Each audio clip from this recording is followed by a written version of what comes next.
Productivity Lovers Podcast 1. What's up, everybody? Welcome to the Productivity Lovers Podcast, the podcast about how to become more productive in your work and home environment. The Productivity Lovers Podcast is brought to you by Cris, a certified professional organizer, and Deb, a digital productivity coach. Buckle up and enjoy the show.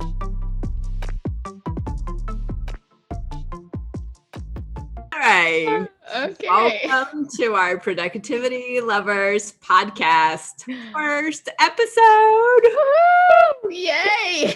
We are super excited to be here. And I think, Deb Lee, today I think we should talk about foundational things. Okay. I think like we can build on that. Yep.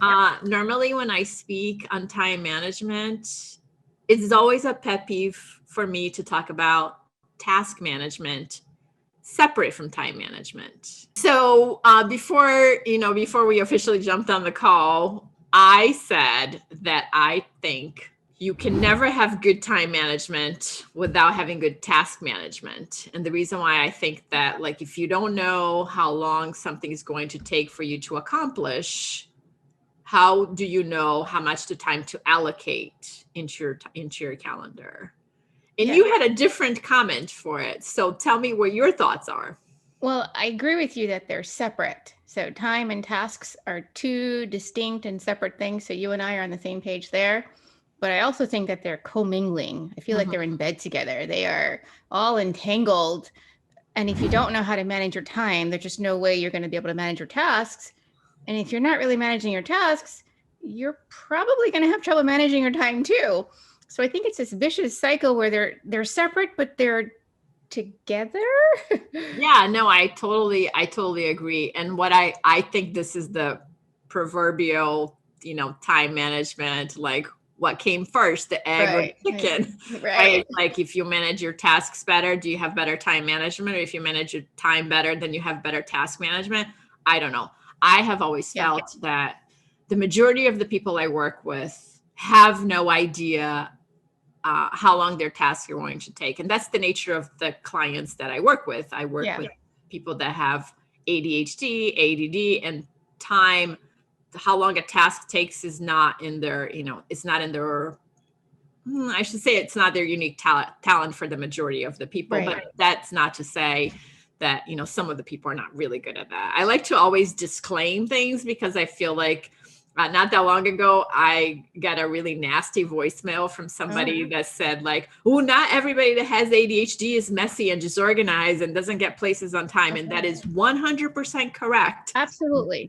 Not organized people are always on time and organized. Not true. So I can attest to that. So not true. That is like my one-time disclaimer here is that like, we are not diagnosing people. We are not stereotyping people. We're just saying, I'm just saying what I kind of witness with my clients. And your own experience. Yeah, I would agree with. I think that's one thing that, we draw on when we're having these conversations is what our experience and what we see, how we see our clients struggle. So how do you think that one could solve that problem? Well, I think one of the easiest ways to solve the problem is to stop thinking so much or overthinking about the time or the task and focus on your energy. So if like me, I'm a morning person. I'm really an early bird. I get up early between 5 and 5:30 every morning, and I'm alert. I'm awake. I can hold a conversation. I can sound intelligent most times, and I could probably tackle a deep work project. I can tackle something that's intense in the morning, cup of coffee next to me. I don't even need food at that point. I just need some water, coffee, and give me the task or project. But if you give that to me at 3:00 in the afternoon, 4:30, the sun is now going down, I might still be able to do it really well, but I'm struggling. It's harder. The thoughts are not coming the way they would normally at, 5 or 6 in the morning. So look at your energy. And then to your point, be reasonable and realistic about the amount of time a task will take. So if you're not sure, test it. Say, okay, I need to write a blog post. Yeah. No, I love that. And I think like maybe in a future podcast, we should talk about a couple of these books that were written about Yes. how productivity is connected to energy. I think two books that come to mind is The Power of When. Yep. And the other one is Daniel Pink When. And they both talk about chronotypes and how our body are naturally wired. And that doesn't mean it's permanent, right? I think like as we go through our life, like different people have different cycles at different stages. Like naturally they say that kids, have a later circadian rhythm cycle. So they're always going to be more productive, like in the afternoons and at night. Not my kiddo, but yeah. Where like as you get older, you may become more productive in the, in the late hours. And like the younger people, I am like you, I would much rather wake up at 5 a.m. and do something. However, lately over the last couple of years, I find myself like getting up at 5 a.m. is just not as fun as it used to be anymore. Well, I don't know anybody thought it was fun before, but that is true. But yeah, I get your point. I mean, I have to say I've noticed that as, I've gotten older, it's probably closer to 5:30, but it's never going to be 7. No. I mean, if it's 7, I'm really tired. Yeah. Okay. All right. So I'm naturally an early riser. Perhaps not as much when I was younger and in college, but definitely now, definitely an early bird. So I do think energy does come into play. I think being purposeful and intentional and reasonable, be reasonable with yourself when you are trying to apply time to a task. Mm-hmm. Whether it's writing, cleaning the house, client preparing, documents for a client, whatever those things might be. How long does it on average take you? You won't know that if you don't try it. Do it. Yeah. Try it a few times. So do some testing. None of this is cookie cutter, what we're talking about, because you're different. All of us are different. Yeah. So we just have to do a bit of testing to see kind of, usually right around 15 minutes, I start, squirming in my chair and I'm moving around. So 15 minutes is all I have for 2 paragraphs to write a blog post. Okay, then that's what you plan for. It's when we decide we're going to do the whole blog post or the whole garage, we're going to organize everything in 2 hours. That's unreasonable. And it's not good for your brain or your body. Yeah, to do any of that. It's very unreasonable. I love a worksheet that you gave Organizing Maniacs people a little while ago, which is a time inventory worksheet. Yeah, time tracking worksheet so that you can really pinpoint where all of those minutes go. So obviously data is really important in order to inform our decisions. Data within context. So data by itself is just data. But when you apply it in some way, I want to be more productive or more efficient with my time. Well, where does my time go? Is it on social media? I mean, I can get sucked into Facebook. I mean, Twitter is, I'm having a great relationship with Twitter these days. I could get really sucked in. So I have to know, does that happen and cut into my deep work time? Maybe I'm not even aware. Maybe it's, I'm working from home, pandemic, and I'm not in my office and the kids are home. And so is my partner, and the dog has to be walked, and I have to make breakfast and lunch and deal with all these things that I didn't deal with before. Or maybe it's just, nothing is just set up the way you would have it at the office because you don't have a dedicated space. So to really look at the reasons behind why your attention is leaving where it's supposed to be, and then craft a plan around bringing it back and using some of those distractions as your rewards. I love distractions because I say, well, if I get my job done, if I do this thing, I can go do that thing that was distracting me before. I still get the best of both worlds, but I can't get sucked in because now I have to limit how much time I spend with that distraction. So each of us is going to have a different sort of flow and a different way of responding to some of the things that we try to do to be better. So it's not cookie cutter, but there's some things that we can definitely do to manage our time better. And I think starting with tracking is one of the best ways to do that.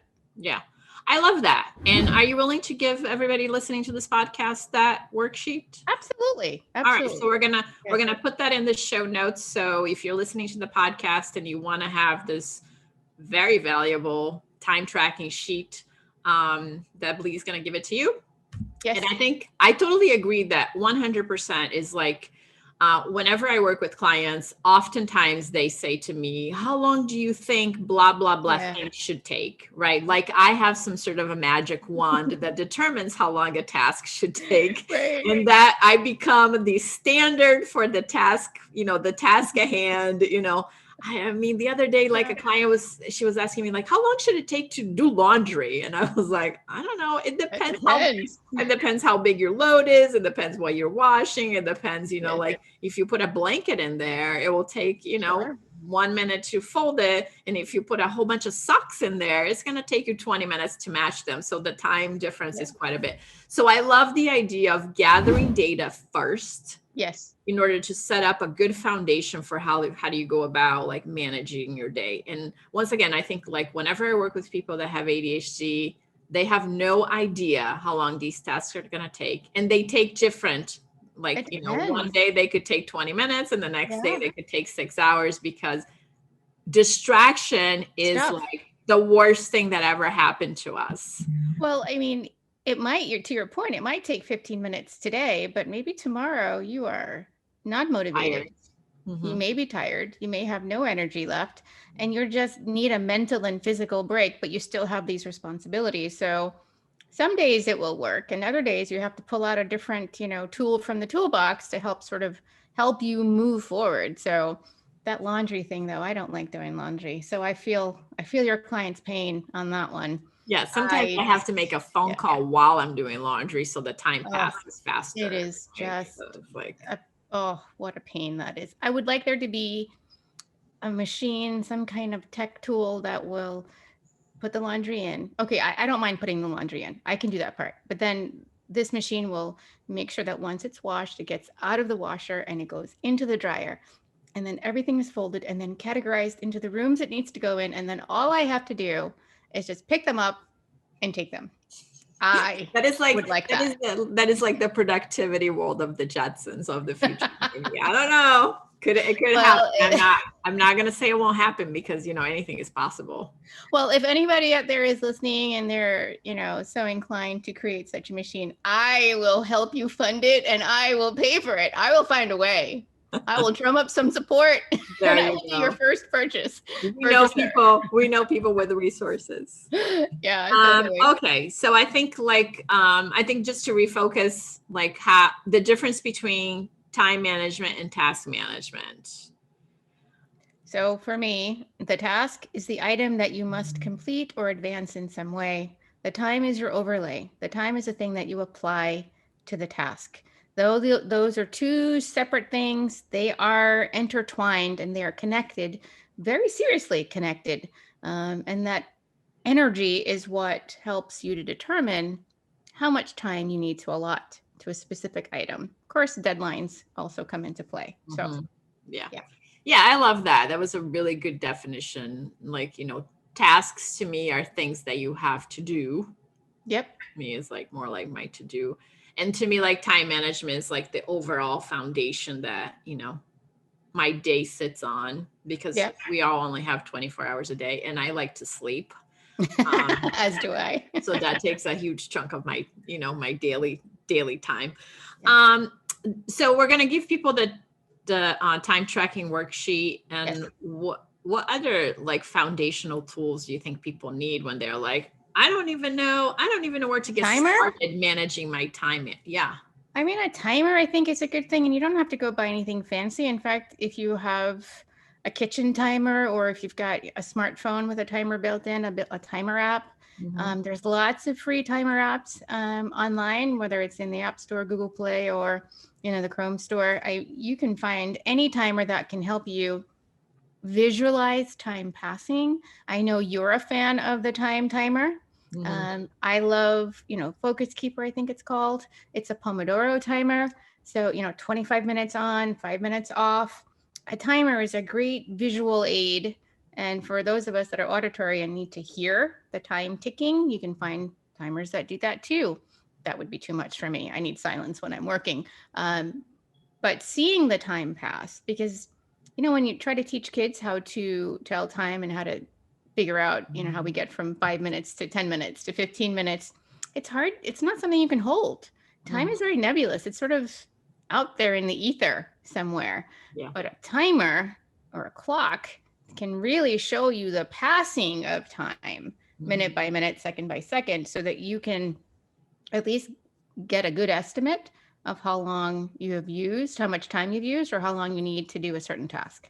So the first thing, like in figuring out time management, is to understand the difference between the two, and understand how you're using your time. And then it's like grasping on what time really is, which it's a very interesting concept, because I don't know about you, but like whenever I teach class, I do get a sense that some people don't understand like the time, the concept of time. It's like a glass of water. Yeah. When you drink it up, it expires. It goes. And I think because people can't visually see it, like you described it, it's so intangible, and it's like sometimes I look outside and I'm like, oh, the sun is gone. I know. And I'm like, and that is like, that is a gauge of time for me. I was like, like several hours have passed and I haven't accomplished anything because I was like in la la land distraction.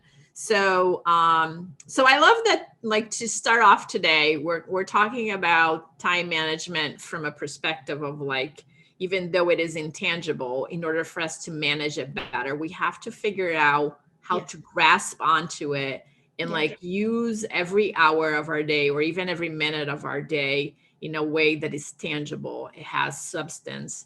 It can be accounted for. And even if it's like part of that time is just like fun time, like today, today could be a bike day, but it's like, it's technically a work day. Right. So, I don't know. Does that make sense? Did I summarize? No, I think, well, I always think you make sense, but yes, I would agree with you on that, because it's so hard it's not a physical object you can pick up like your phone. You can see the time on your phone, right? Yeah.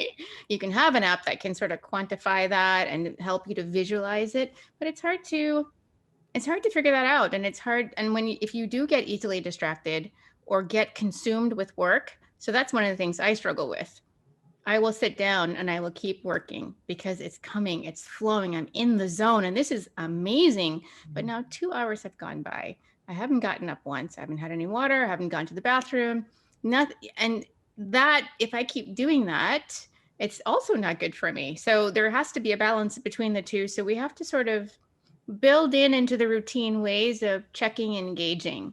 And so for me, it's, looking at a watch, I'm always looking at the clock on my laptop, but that's built into me and how I am. And maybe for someone else, it has to be a timer or some other visual aid that's sitting right on the desk with them next to the laptop. So it's easy for them. Yeah. So I think my takeaway from this conversation is like, how does one really develop time awareness? Practice? Yes. Practice by gathering data and figuring out how long stuff is going to take to get accomplished. So a baseline. So you can plan your day a little more accurately, right? Yes. Agreed.